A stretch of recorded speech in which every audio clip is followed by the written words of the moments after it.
Gandhis of the 21st century, building interfaith cooperation. We do that through service projects. Can you bring people from different religious traditions together to build houses, to tutor children, to clean rivers, to articulate what it is in your faith that inspires you to do that, and to ask that same appreciative question of others? Can that become the model and the metaphor of how people from different religions interact with each other? Can we spread that message and that vision to the world? What if we change the story of religion so that every night on CNN you weren't seeing some 19-year-old kill somebody else to the soundtrack of prayer? You were seeing groups of young people from different backgrounds, from Dhaka to Detroit, from Amman to Alaska, building schools, helping kids. That was the message of what religion was. So we train young people all over the world to implement those projects. And then we nurture and network those young people. That's the beginnings of a movement. Is that group of young people who starts to call themselves interfaith leaders. Just like a generation of young people called themselves human rights activists, that became an identity category that they aspired to. A generation of young people call themselves environmentalists, and that becomes an identity category. We would like to help make interfaith leader an identity category that 11-year-olds aspire to, so that your kids, they think of idealism, they think of what it means to be a Catholic or a Jew or a Buddhist or a secular humanist as somebody who brings people from different religions together. That's what they're applying. That's how they're living out their faith. Our time is now. The remarkable thing is to be with folks like Rita, like Paul, like others in this room who've been doing this for many, many decades, and realizing that what we're doing is walking the path that many of these people pioneered, trying to extend that path in a particular direction of young people, but realizing that for all of us, the weather just changed. In the name of a man named Barack Obama. And standing on a national mall with 2 million of my favorite fellow citizens, freezing in the cold, and hearing Barack Obama say that the patchwork heritage of America is a strength, not a weakness.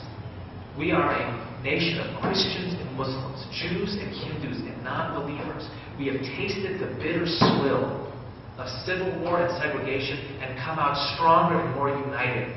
We know that the lines of tribe can dissolve, that the blood feuds can end, and that America can play its role in making peace in the world once again. What he's saying is that part of the American dream, part of the American promise, is this idea of people from different communities building a nation together. As he said, we are shaped by every language and culture drawn from every corner of the earth. In the history of political philosophy, there was an idea that the only way you could have a participatory democracy was in a homogeneous country of one ethnicity or one religion, until America. We gave the lie to that. Can we also give the lie to the clash of civilizations? Can we also build a model of a new city on a hill where the steeple and the sangha and the minaret and the synagogue are engaging each other in ways which benefit that broader city? I don't think there has been any more promising time to extend this work, to deliver on that dream than now. But promise does not mean that there is no danger.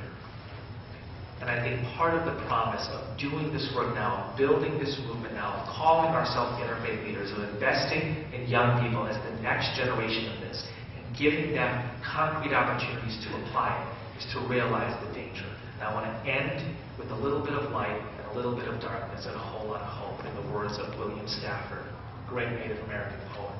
He says, if you don't take the time to get to know me, and I don't take the time to get to know you, then a pattern that others made may prevail in this world.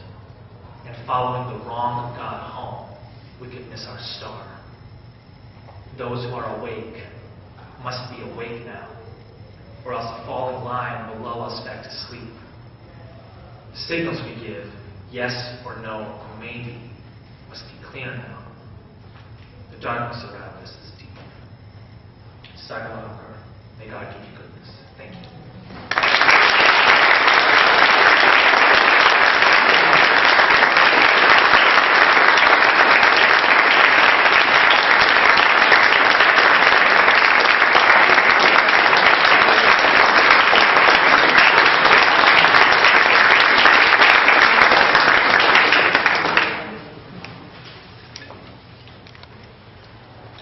Shall we ask some questions?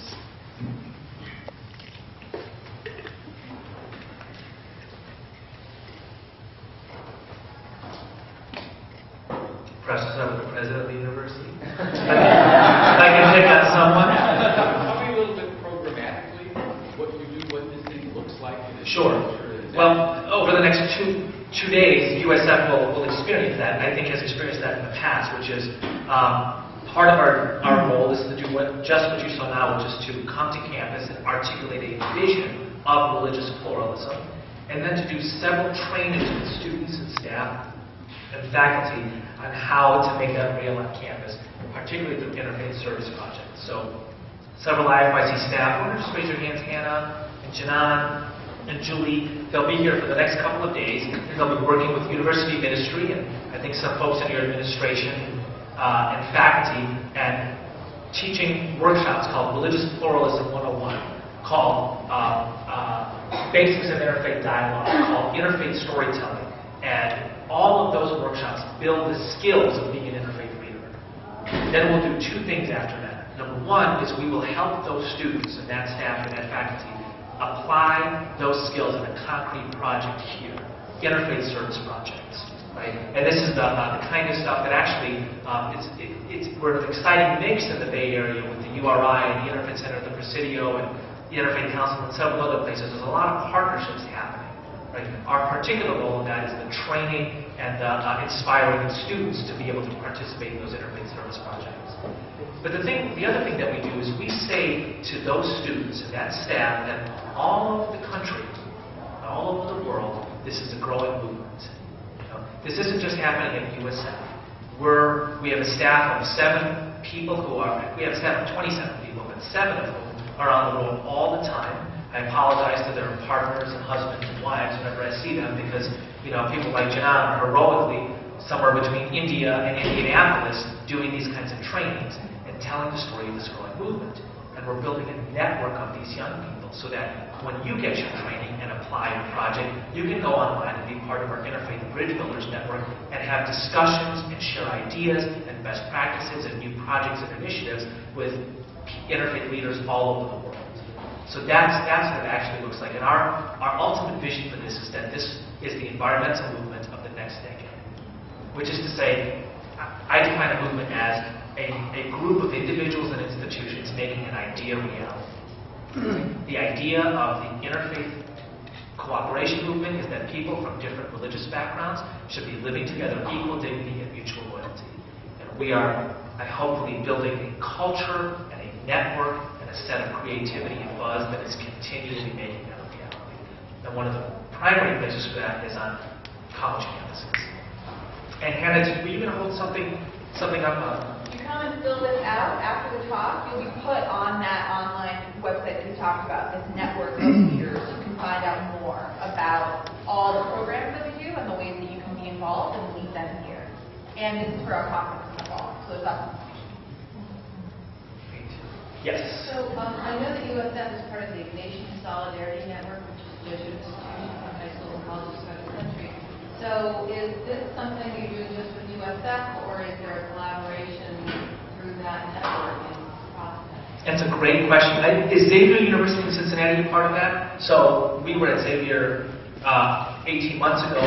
Last year we were on 75 college campuses in this type of way, with a keynote address and several trainings. I imagine this year our numbers will look something like 100. So it just keeps on growing. And one of the ways it grows is when your students and faculty and administration say, this was powerful, we love this, and you tell your colleagues about this and say, you should really have this at Loyola University in Chicago, Loyola Marymount down in LA, or Loyola down in New Orleans. That's how this spreads, largely through word of mouth.